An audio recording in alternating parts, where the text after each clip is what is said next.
But in your engagement with the contractor, do you get the sense that this contractor accepts that the pace of work has been slow?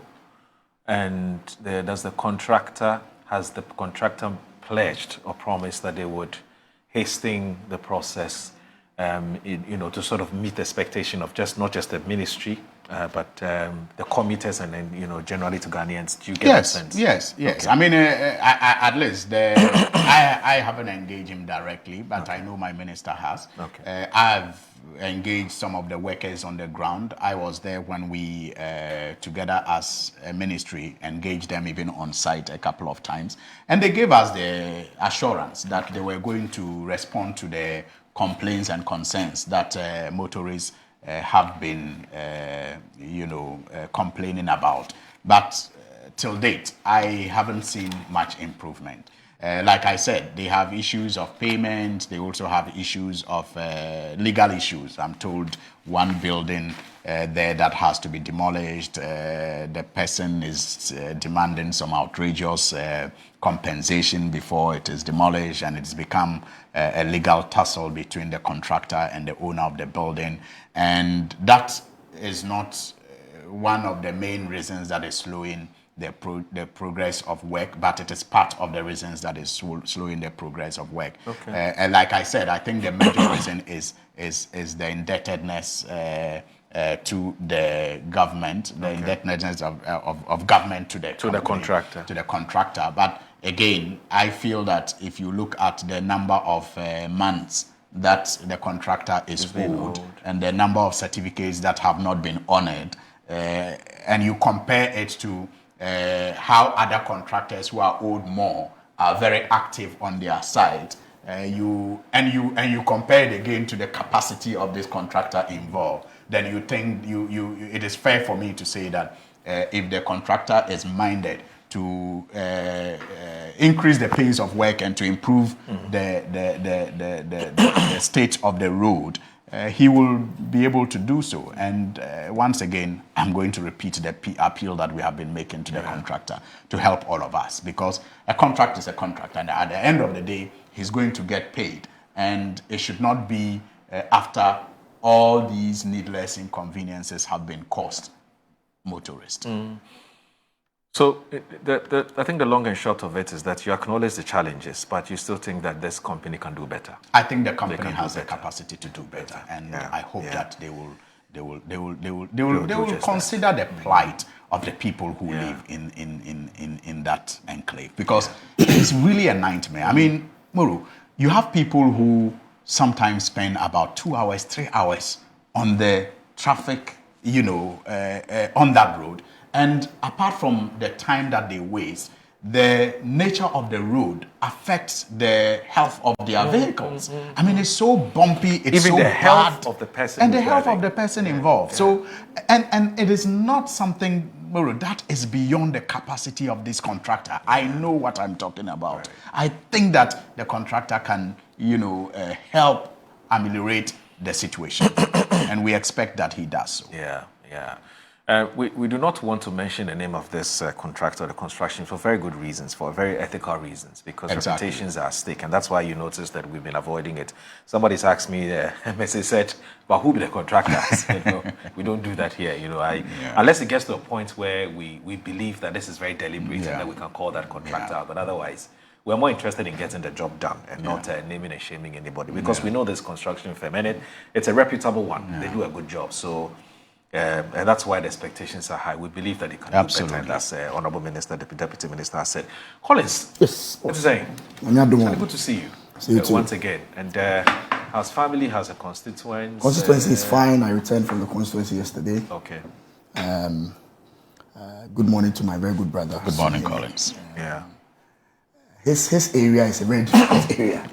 I mean, the only minister who answers questions on the floor on a daily basis is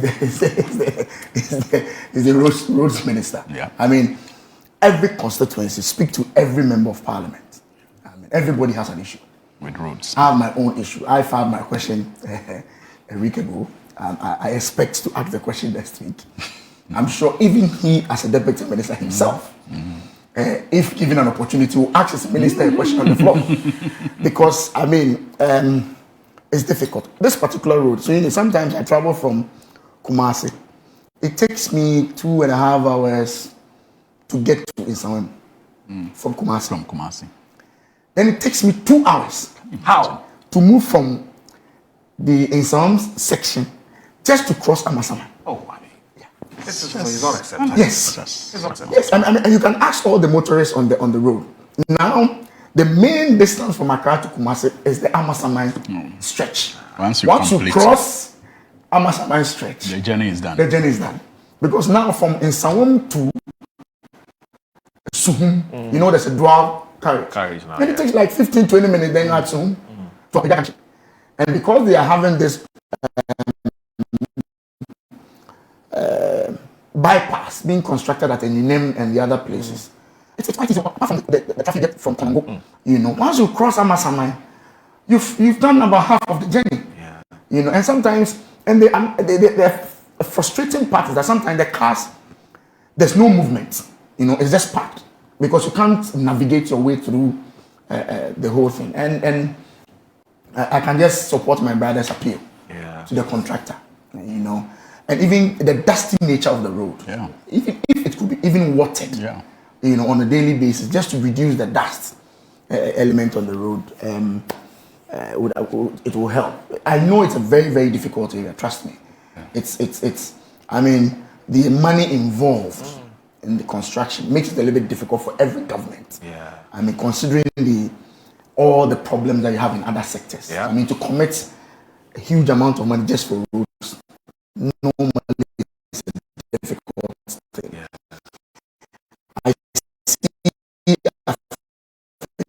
Always laugh in a very friendly way at Abuja. And the last time Abuja was seated, thinking aloud in Parliament, then I figured I'm starting to look at the minister, because I'm sure contractors are on his neck. Yeah. Everybody wants payment. As a minister, you have to decide, which ones to. I mean, with the little resources that you have, which ones are you paying first? Who are you begging or pleading with to just go back to sites? It's a very difficult scenario. I've seen him touring. I've seen a lot of touring being done. And as he said, sometimes he gets to a place and you can see that the contractor is on site. Yeah. And I'm sure all the contractors are being owed, one way or the other. There are some debts in there, but some of them are quite strong enough to continue to work while they wait on government to make payment. And that is why we are appealing to this particular contractor, who we all know is quite strong. And if he could quicken the pace a little bit for all of us, I mean, that is the major transport. It's a very busy road. The most busiest, from Accra to Kumasi to Tamale to everywhere. Everybody uses this particular stretch, and I'm happy the previous government started that new bypasses, which will ease the traffic. And I had the current president also making some commitments to ensuring that all those projects are completed. Because when you complete the Accra-Kumasi road, your journey from Accra to Tamale is halved. It's close to about 3 hours is taken off. Because it becomes so easy to get to Kumasi. And then when I'm going to my constituency, I get to Edreso. And instead of using the main Kumasi KDTR traffic, I go through Edreso Busumche area. Yeah. And it's an area. And it's very short to Agona. Yeah. Then I'm in my constituency. Yeah. Very, very tarred road. Yeah. Get you straight to my constituency. Yeah. Very, very simple. Yeah. And I'm hoping that they will assist us. The frustrating thing about this is that you pass the fourth-year overpass, which is very smooth. And then immediately you descend. You descend into the trouble. So the journey is very smooth all the way, and then you get the bypass, very beautiful, and then you descend. So you wish you could remain there? Oh, and not come down. And then you descend, and then the first thing you meet is the traffic, and you can imagine those who live. Is that road contractors are not being paid, and so our fiscals are looking good, as in we are within reach. So we're within range. So it looks like we are on a track to ensuring fiscal, consolidation. And of course, because of where we sit as presenters, there's got a perception out there from some of our viewers and our friends is that we're so powerful that we can call in a minister and ask them to do something for them. And so you have all these contractors who call us and say, Charlie, we've not been paid. What's happening? We're calling, nobody's speaking, nobody's answering their calls. You're not the finance minister. I agree, but I also know that you definitely would know something about payments to contractors and so on. What can you tell us about the payments to, especially road contractors? That's the space in which you play. Are payments being made, or they would have to be patient for a while, and that the government is working towards that? Now, when you look at our sector, that's the road sector, and the indebtedness that my brother Collins and yourself spoke about, it is dire, and I agree and acknowledge how difficult it has been for my minister to handle all of these pressures. Look, he has said it repeatedly. We inherited a debt of about 21 billion Ghana cedis. That's huge. Of, IPCs, that is certificates ready for payment. That is work done and certificates raised for payment. About 21 billion. And verified. Ghana's and verified. 21 billion Ghana cedis. And a commitment debt of over 100 billion. That commitment is better to deal with because commitment is contracts that you have awarded, but there is no evidence yet that work has been done. But once it's a contract, it is considered a government liability. And so that exceeds over 100 billion.